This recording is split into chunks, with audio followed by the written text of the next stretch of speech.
नमस्कार, मैं कोनिका दास। मैं मौजूद हूँ ग्राम सभा बहादुरपुर में, जहां मेरे साथ प्रधान के रूप में रमेश कुमार गुप्ता जी मौजूद है। मैं इनसे जानना चाहूंगी कि अभी तक इन्होंने 3 सालों में अपने ग्राम सभा में क्या क्या विकास कार्यों को अंजाम दिए और आने वाले 2 साल के लिए क्या रूपरेखा तैयार की है ताकि उस ग्राम सभा का कायाकल्प हो सके। रमेश जी, आपका हमारे चैनल में बहुत बहुत स्वागत है। जी मैडम, बहुत बहुत धन्यवाद। आपने अभी तक 3 सालों में अपने ग्राम सभा में क्या क्या विकास कार्य? जी मैडम, मैंने अपने 3 साल कार्यकाल में एक पंचायत भवन नया बनवाया और लगभग 400 मीटर इंटरलॉकिंग का कार्य पूरा किया और लमसम 50 से 60 शौचालय बनवाया और वृक्षारोपण भी हर साल करवाते हैं हम लोग और लगभग 13-14 समूह हमारे गांव में चलता है।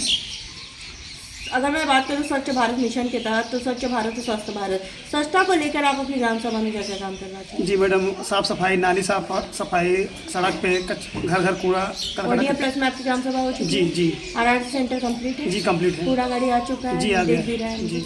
आपके ग्राम से जो सर्वे हुआ, बहुत जनता से मुखातिब हुए थे जिनका क्या था, कुछ जगह नाली की समस्या है, जल निकासी न होने का, नालियों में जल भरा है, इसका निवारण आप कब तक करवाएं? जी मैडम, इसका निवारण हम ज़्यादा से ज़्यादा कोशिश करते हैं, लेकिन यहाँ कुछ दबंग लोगों ने उसको ज़बरदस्ती रोक के रखे हैं, करने नहीं देते हैं, इसकी वजह से हो नहीं पाता है। मैंने बहुत प्रयास किया, अभी बारिश हो रही थी, जल जमाव था रोड पे, मैं वहाँ पे गया और कुछ कर्मचारी भी हमारे थे, हमारे सचिव भी थे और लेखपाल भी आए थे, लेकिन वो लोग खोदने नहीं दिए। जब काम नहीं करने देंगे हम लोग को बहुत परेशानी होती है और झगड़ा लड़ाई, महिलाएं आ जाती हैं झगड़ा करने के लिए आगे, तो हम लोग को प्रयास करते हैं, लेकिन इस बार भी सोचा है कि बरसात से पहले उसको निस्तारण करवा देंगे। स्वास्थ्य की मैं बात करूँ तो हमारे उप मुख्यमंत्री ब्रिजेश पाठक जी स्वास्थ्य मंत्री हैं, स्वास्थ्य के प्रति काफ़ी जागरूक भी है, तो आपने कई स्वास्थ्य को बेहतर बनाने के लिए पैरामीटर?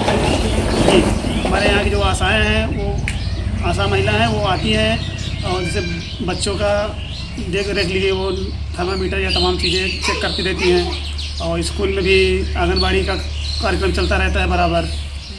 अच्छा, और अगर मैं बात करूँ आपकी सरकार के 19 पैरामीटर की, तो 19 पैरामीटर का काम कर चुके, जैसे विद्यालयों का कायाकल्प है, सचिवालय का निर्माण है? जी मैडम, हमारे स्कूल में सारे काम हो चुके हैं और टाइल्स लग गई हैं और पानी, बच्चों का पानी पीने के लिए सारी व्यवस्था है, बाथरूम भी है, विकलांग भी बाथरूम बना हुआ है, मतलब स्कूल में सारे काम हो चुके हैं हमारे।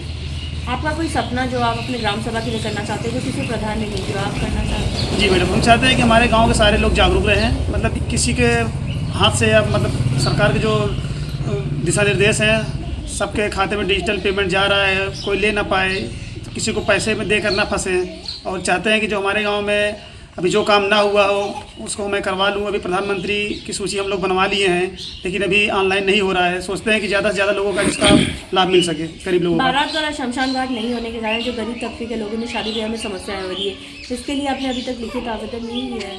जी मैडम, लिखित आवेदन तो नहीं दिया, लेकिन कोशिश मैंने कई बार किया। लेखपाल साहब बोलते हैं कि आएंगे, लेकिन वो आके चले जाते हैं, कहते हैं यहाँ बहुत विवादित है, इसको मत करवाइए, बहुत समस्या है, प्रधान जी कर नहीं पाएंगे, विवाद हो जाएगा, रोक लेंगे, बड़े बड़े लोग हैं।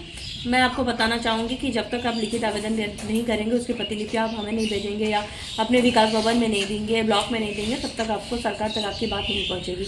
आप लिखित आवेदन करिए, उसकी प्रतिलिपि आप हमें भेजिए। अगर यहाँ से काम नहीं होता तो लखनऊ से आपकी पूरी मदद की जाएगी। जी, हमारे यहाँ पे कब्रिस्तान है, उसकी भी ज़मीन लोगों ने कब्जा कर रखा है। जी, खेल कूद है तो वो भी कब्जा हुआ है, तालाब है उसको भी लोग कब्जा कर रखे हैं, कहीं ना कहीं नवैयत बदल के उसको अपने नाम से करवा लिए हैं।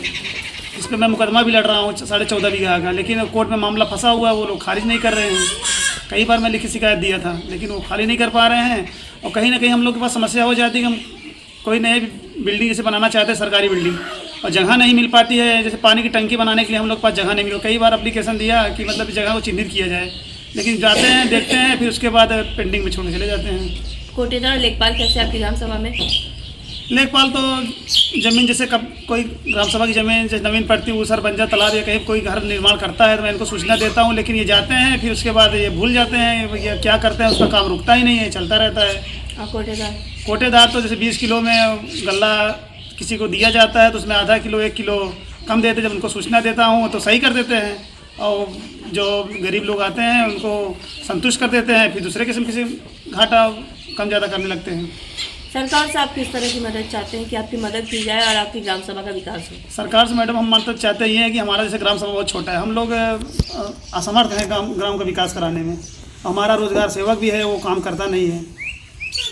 चाहते हैं कि थोड़ा बजट हम लोगों का बढ़ाया जाए और कुछ हम गांव की मदद कर सके तब।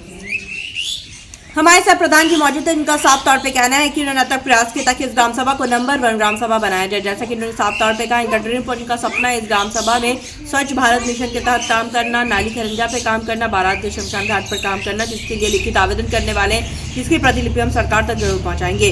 जब हम ग्राम सभा में सर्वे किए थे, बहुत सी जनता से मुखातिब हुए थे, जिनका कहना कुछ जगह नाली की समस्या है, जिस पर हमने आपसे वादा किया था गाँव की कहानी प्रधान की जुबानी आप तक ले आएंगे और प्रधान की समस्याओं से भी आपको रूबरू कराएंगे ताकि आप इनको वक्त दें। इनके पास अभी भी लगभग 1.5 साल का वक्त है। जैसे जैसे बजट आएगा अपने ग्राम के विकास के लिए वैसे वैसे काम कराएंगे और हमें उम्मीद भी है प्रधान जी आप ग्रामवासी की समस्याओं को इसी तरह न केवल सुनेंगे, उसका निवारण भी करेंगे। जी मैडम, करते रहेंगे हम निवारण। अब देखने वाली बात ये होगी कि इस ग्राम सभा को हम एक आदर्श ग्राम सभा के रूप में लखनऊ ले जाते हैं या नहीं। जर्नलिस्ट संदीप प्रताप सिंह के साथ मैं कोनिका दास, आई न्यूज़ उत्तर प्रदेश, लखनऊ।